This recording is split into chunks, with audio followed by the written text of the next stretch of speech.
पोषक तत्व। अतिरिक्त पोषक तत्वों के साथ नया बॉर्नवीटा आपको लंबा तथा स्वस्थ बनाता है। पोषक तत्व से क्या आशय है? मैं प्रीति की माँ से कल पूछूंगा, रवि तुम्हारा ध्यान कक्षा में क्यों नहीं लग रहा है? तुम क्या सोच रहे हो? पोषण क्या है? मेरी माताजी हमेशा चिल्लाती रहती हैं कि मुझे पोषक आहार लेना चाहिए और संतुलित भोजन करना चाहिए। रवि परेशान मत हो, मैं इसकी व्याख्या करूंगा। हम नित्य जो भोजन करते हैं उसमें अनेक पोषक तत्व होते हैं।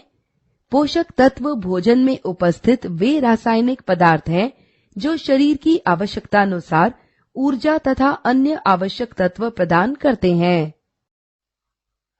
वसा का परीक्षण। थोड़ा सा मक्खन लेकर उसे कागज में लपेटकर कूट दीजिए। अब कागज को प्रकाश स्रोत के सम्मुख ले जाइए और देखिए कि कागज पर कोई तैलीय धब्बा अथवा चकता तो नहीं है जिससे कागज पारभासी हो जाता है। ये धब्बे वसा की उपस्थिति सुनिश्चित करते हैं। भोजन में प्रोटीन का परीक्षण। भोज्य पदार्थों में प्रोटीन के परीक्षण हेतु चित्र पर क्लिक कीजिए। आलू। आलू में कार्बोहाइड्रेट पाया जाता है। राजमा। कुछ राजमा के दाने लीजिए, इसे पीसकर इसके पाउडर को एक परखनली में लेकर उसमें पानी मिलाइए। अब इसमें कॉस्टिक सोडा की कुछ बूंदें तथा इस मिश्रण में कुछ बूंदें कॉपर सल्फेट विलयन की मिलाइए। इसे हिलाइए और आप देखेंगे कि विलयन का रंग बदलकर गुलाबी हो जाता है। इससे राजमा में प्रोटीन की उपस्थिति का पता चलता है। मूंगफली। इसमें वसा होती है, अतः इसका उपयोग इस परीक्षण के लिए नहीं किया जा सकता है। अभावजन्य रोग। कार्बोहाइड्रेट तथा प्रोटीन की कमी से कुपोषण होता है। बच्चों का कमजोर तथा दुबला होना एवं उचित वृद्धि न होना कुपोषण के लक्षण हैं। विटामिन ए की कमी से रतौंधी रोग होता है और अंधेरे में न देख पाना इसका लक्षण है। विटामिन बी की कमी से बेरी-बेरी रोग हो जाता है और पेशियां दुर्बल होना तथा तंत्रिका विकार इसके लक्षण हैं। विटामिन सी की कमी से स्कर्वी रोग हो जाता है और मसूड़ों से खून आना इसका लक्षण है। विटामिन डी की कमी से रिकेट्स रोग हो जाता है और हड्डियों का मुलायम होना और मुड़ जाना इसके लक्षण हैं। कैल्शियम की कमी से हड्डियों तथा दांतों का क्षय होता है और दुर्बल अस्थियां इसके लक्षण हैं। आयोडीन की कमी से घेंगा रोग हो जाता है और गर्दन के क्षेत्र का फूल जाना इसका लक्षण है।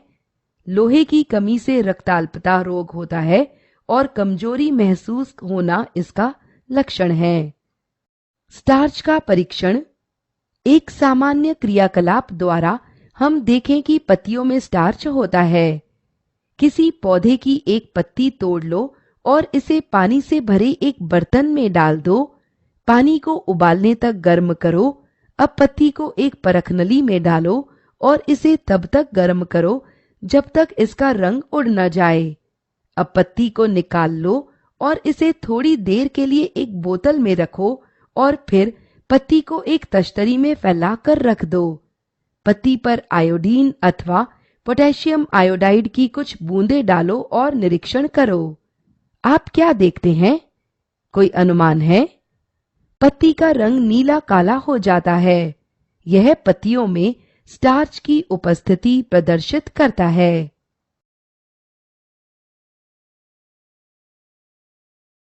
खाद्य समूह। आइए हम विभिन्न प्रकार के खाद्य समूह तथा उनके कार्य के विषय में जानकारी प्राप्त करें।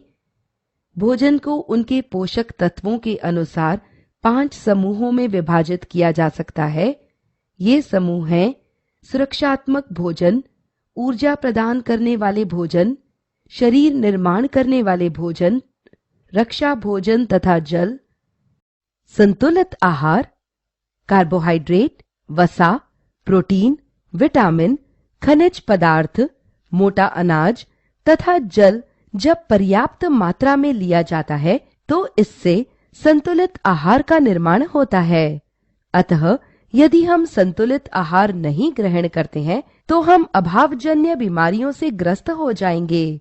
ये रोग भोजन में एक या एक से अधिक आवश्यक पोषक तत्वों की कमी से उत्पन्न होते हैं।